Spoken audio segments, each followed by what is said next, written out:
తాజా టికెట్ల ప్రకటనతో టీడీపీలో ప్రకంపనలైతే మొదలైపోయాయి. పెనుగొండ టికెట్ కురుబ సవితకు కేటాయించడంపై పార్థసారథి వర్గీయులంతా ఆందోళనకు దిగారు. టీడీపీ జెండాలు, చంద్రబాబు ఫ్లెక్సీలు కూడా దహనం చేశారు. బీసీలకు టికెట్ ఇవ్వకుండా కమ్మ సామాజిక వర్గానికి టికెట్ ఎలా ఇచ్చారంటూ ఆగ్రహాన్ని వ్యక్తం చేశారు.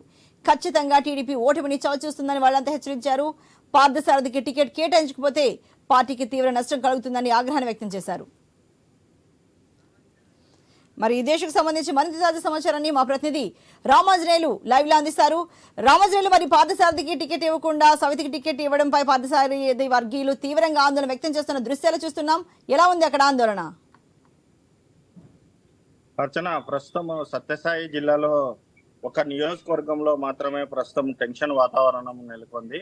ప్రధానంగా సత్యసాయి జిల్లాకి జిల్లా అధ్యక్షుడిగా ఉన్నటువంటి మాజీ ఎమ్మెల్యే బికే పార్థసారథికి సీటు కేటాయించుకోకుండా ప్రస్తుతము సబితాకి, అక్కడ ఉన్నటువంటి రాష్ట్ర ప్రధాన కార్యదర్శి సబితాకి ముందు నుంచి ఊహించినట్లుగానే ఆమెకు టికెట్ కేటాయించడం జరిగింది. దీంతో మొత్తం పెద్ద ఎత్తున బికే పార్థసారథికి సంబంధించినటువంటి వ్యతిరేక వర్గం అంతా కూడా ఇప్పుడు ప్రస్తుతం అక్కడంతా ఆందోళన కొనసాగిస్తున్నారు.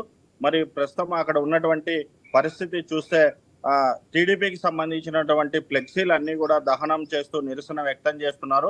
మరి ఇక్కడ జిల్లా అధ్యక్షుడిగా ఉండి ఎన్నో ఏళ్లుగా పార్టీ జెండా మోసినటువంటి వ్యక్తికి టికెట్ ఇవ్వకోకుండా ఈ రకంగా మరి ఆ వ్యక్తికి టికెట్ ఇవ్వడం పట్ల కూడా ప్రజలందరూ, ప్రధానంగా కార్యకర్తలందరూ కూడా నిరసన వ్యక్తం చేస్తున్నారు. దీంతో పాటు కూడా కళ్యాణదుర్గంలో కూడా అక్కడ రెండు వర్గాలుగా ఉన్నటువంటి ఉన్నం హనుమంతరాయ చౌదరితో పాటు ఉమామహేశ్వర నాయుడికి ఇద్దరిని కూడా పక్కన పెడుతూ కూడా కొత్త వ్యక్తిని తీసుకొచ్చి అక్కడ టికెట్ ఇచ్చారు. ఏ రోజు కూడా ఆయన పార్టీ జెండా మోయలేదు, అయినప్పటికీ కూడా ఆయనకి టికెట్ కేటాయించారు. ఇది అత్యంత దారుణము.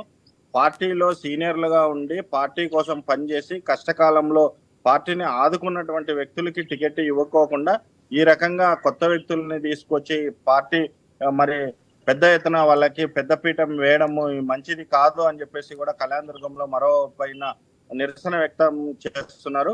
అయితే ఇవాళ ప్రకటించినటువంటి మొత్తం 14 నియోజకవర్గాలు, అంటే అనంతపురం ఉమ్మడి 2 జిల్లాల్లో కూడా 14 నియోజకవర్గాల్లో 9 నియోజకవర్గాలు ప్రకటిస్తే కేవలం 2 నియోజకవర్గాల్లో మాత్రమే పెద్ద ఎత్తున నిరసన వ్యక్తం చేస్తున్నారు. అందులో కూడా కేవలం ఒకటి పెనుగొండ, రెండోది కళ్యాణదుర్గంలోనే మాత్రమే నిరసన వ్యక్తం చేస్తున్నారు. అయితే చాలా వరకు కన్ఫ్యూజన్ గా ఉండి సీటు ఎట్టి పరిస్థితుల్లో ఈమెకి ఇవ్వకూడదు అనుకున్నటువంటి సింగనమల నియోజకవర్గంలో కూడా అటువైపున వ్యతిరేక వర్గం ఎలాంటి నిరసన కార్యక్రమాలు చేయకోకుండా పార్టీ అధిష్టాన నిర్ణయాన్ని సమర్థిస్తూ వాళ్ళు అక్కడ ఆమె పరిస్థితి ఎలాంటి ఇబ్బంది లేకోకుండా కూడా చేస్తున్నారు.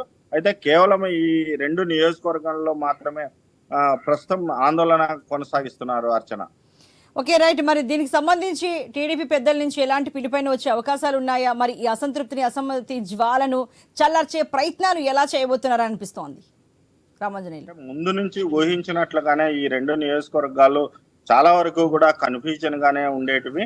కాకపోతే అనుకోకుండా కూడా వీళ్ళకి ఇద్దరికి పార్టీ అధిష్టానం అనేక సర్వేలు చేసి పార్టీ గెలిపే లక్ష్యంగా, అధికారమే లక్ష్యంగా ఇలాంటి సర్వేలు జరిగినాయి కాబట్టి వాళ్ళకి ఇవ్వాల్సి వచ్చింది. మరి అందరూ కూడా మిగతా క్యాడర్ అంతా కూడా ఖచ్చితంగా పనిచేయాలనే ఉద్దేశంతోనే ఇప్పటికే పార్టీ అధిష్టానము లేకపోతే కోఆర్డినేటర్లుగా ఉన్నటువంటి నాయకులు అందరూ కూడా ఇది చేయడం జరిగింది, పార్టీ కార్యకర్తలకు చెప్పడం జరిగింది.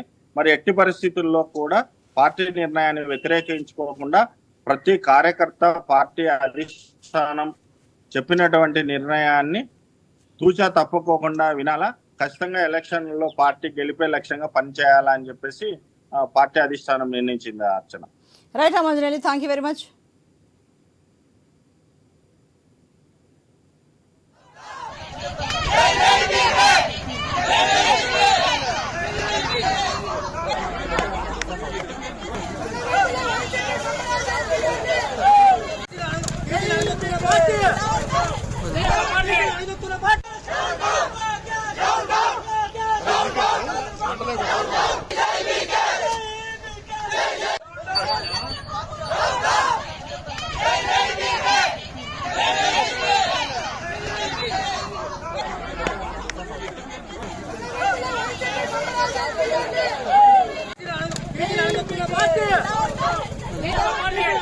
Party! జిందాబాద్